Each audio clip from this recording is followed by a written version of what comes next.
news this morning. Federal authorities say they stopped a potential terrorist attack in Michigan. And the Department of Veterans Affairs says close to 37,000 of its workers are now furloughed. Dedicated to Eastern and Southern Kentucky, this is WYMT Mountain News this morning. Good morning. Happy Monday to you, Mountain family. I'm Amelia Lee here with you on this November 3rd. We are just about at 5 o'clock this morning and, of course, ready for a check of our weather with meteorologist Megan Dusmal. And Megan, I think you posted on Facebook that there was hail somewhere in our viewing area last night. Yes, we did have some storms that popped up last night, some thunderstorms, and with that, some hail, especially in Corbin, did fall. We saw that in portions of Laurel County. Now, thankfully, we're not dealing with any of rain or storm chances throughout this week. Well, except for Friday, but I'll get to that in just a little bit. Let's start off your day with those fog chances. This morning, we were in a dense fog advisory for a lot of our counties, especially on the western side and our Virginia counties as well. And you can see that reflected on the current visibility where we have extremely dense fog this morning in portions of Jackson and Stanton, Moorhead, Irvin, and as we're traveling towards Jonesville and Wise. So please be careful on those roadways. And even if you aren't seeing that fog popping up in your city, keep in mind you could still be seeing some of that low visibility in some valleys. Now, in terms of what we're seeing on that satellite and radar, as I mentioned, no rain chance is in the forecast today. That'll continue until Friday morning, and then we'll start to see some rain chances popping up Friday afternoon. But here's a look at those temperatures. Nice and cool in the mid 40s with high temperatures for the day in the mid to upper 50s. Amelia. Thank you, Megan. Federal authorities say they stopped a potential terrorist attack in Michigan. In a social media post, FBI Director Kash Patel says the suspects were allegedly plotting an attack over Halloween weekend in suburban Detroit. Multiple people between the ages of 16 and 20 were arrested. Authorities claim a 19-year-old was planning an ISIS-inspired attack against an army site in suburban Detroit. 3 men charged in connection with a double murder in the Belfry area appeared in court Thursday. Jolyn McCree, Devin Overstreet, and Orlando Pack Jr. were charged in connection with the deaths of Jacob Adair and Rodney Eastep in 2023. During the hearing, prosecutors mentioned DNA testing results were completed from KSP's lab in the case. The defendant's attorneys wanted to review that evidence before arguing motions. The 3 men had a pretrial conference scheduled for January 29th. A jury trial was set for April 27th. Now to the case surrounding Sean Diddy Combs. A spokeswoman from the Bureau of Prisons says that the music mogul was transferred to the federal prison in New Jersey Thursday night. That's where he will begin to serve the rest of his 50-month sentence.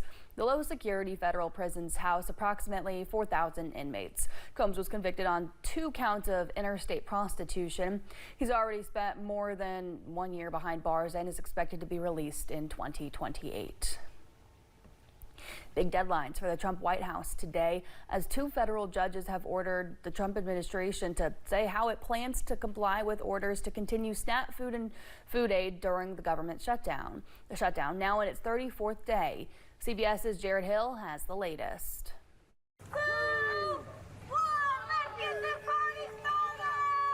A countdown for food aid outside NRG Stadium in Houston. In Atlanta, cars lined up for donations, with a government shutdown snarling SNAP benefits for tens of millions nationwide. We'll probably serve somewhere between 800 and 1,000 households today. Today, the Trump administration is facing a ticking clock of its own. 2 federal judges ruled Friday that the White House must continue to pay for the nation's biggest food aid program using emergency reserve funds while the federal government is closed. President Trump says he's asking lawyers to clarify how to legally fund SNAP as soon as possible. Rebecca Hall is a single mom of 5 working part-time as a nursing assistant. I would surely give up a meal for my kids to eat. If it came down to me and eating, they're going to eat. Concern for food aid comes as President Trump threw a Great Gatsby-themed costume party at Mar-a-Lago over the weekend.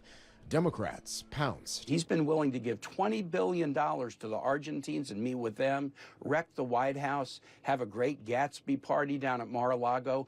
He has not done what he said needed to be done in 2011, sit down with Democratic leadership. Democrats have been holding out on a bill to fund the government, urging Republicans to add an extension to Affordable Care Act subsidies, with premiums set to skyrocket. But fine, let's negotiate it, but you have to do it with the government open. 34 days in and still no sign of serious negotiations. Jared Hill, CBS News. Most states have announced increased or expedited funding for food banks and other ways to load at least some benefits onto SNAP debit cards. The White House has argued it wasn't allowed to use a contingency fund of about $5 billion for the program. Kentucky was one of more than 24 states that challenged the suspension of SNAP benefits. In a statement Friday, Governor Andy Beshear said, quote, while the Trump administration said it couldn't fund SNAP during the shutdown, 2 federal judges just said it can and should, end quote. The governor also signed an executive order declaring a state of emergency. It directs $5 million from the Budget Reserve Trust Fund to feeding Kentucky food banks. Folks at the Hazel Green Food Pantry in Wolfe County say they're already seeing an overwhelming need at their most recent distribution day. They serve people from 35 different counties. People just begging for anything that we have in here. We've been working with our local businesses. They've been dropping off canned food, any kind of microwavable food, because we are all worried about the children. Starting this week, the Hazel Green Food Pantry is teaming up with Wolfe County schools to serve hot meals to students and their families. In a sit-down with CBS News 60 Minutes, President Donald Trump said the shutdown will end when congressional Democrats give in or Republicans change the rules. That's the 60-vote threshold that pushes lawmakers toward compromise, as Democrats demand a spending bill that extends Affordable Care Act subsidies, with premiums set to skyrocket at the end of the year. President Donald Trump doubled down on his vow to negotiate only when the government reopens. You got to go ahead and put America first and sit down with us, deal with the health care shortage. I'm not going to do it by being extorted by the Democrats. A new CBS News poll shows a growing number of Americans are concerned about the impact of the shutdown. Disapproval of how the president is handling the shutdown has also ticked up, with people blaming both parties, and even split between the 2 sides in Congress. The ongoing government shutdown is affecting more federal employees. The Department of Veterans Affairs issued a statement saying close to 37,000 of its workers are now furloughed or working without pay. That's up roughly 2,000 people from the week before and represents almost 8% of the organization's staff. The VA also says more than 900,000 veterans are now not able to get help from the GI Bill hotline because it's not in operation. A group of Kentucky lawmakers are planning to reintroduce House Bill 42 in January. The goal, to make Halloween safer for Kentucky children. WYMT's McKinley Calandrino explains. Children throughout the United States look forward to Halloween every year. While it should be a safe environment for kids to dress up using their wildest imagination, some people could use it as bait. People who have done horrific things to children and have gotten out, that they use Halloween as an opportunity to prey upon children.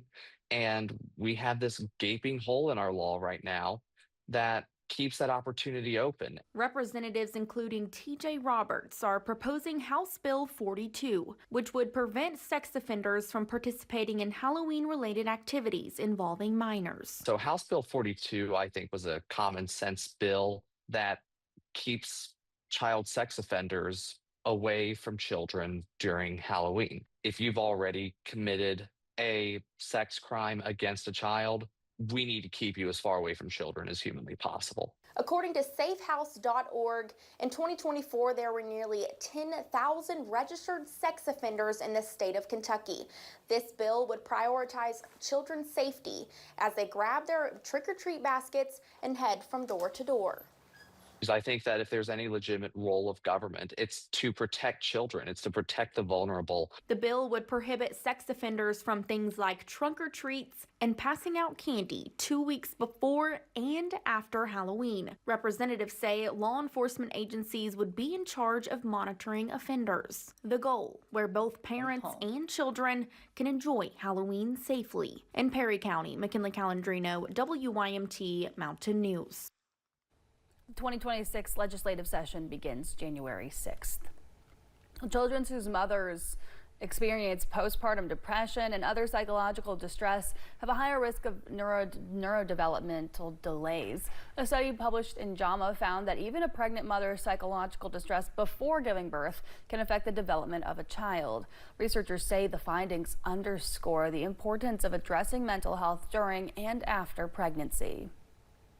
Exposure to artificial light at night can raise your risk of heart disease. A Massachusetts General Hospital study found that nighttime light pollution, which is common in many cities, increases stress-related activity in the brain. That can lead to inflamed arteries and a higher risk of heart disease. The study's authors recommend keeping the bedroom as dark as possible and avoiding screen time before bed. Well, thanks so much for getting your day started with us on Mountain News this morning at 5:09. Foreclosures are on the rise. We'll take you to Florida, the state with the highest foreclosure rates in the country. That's up next.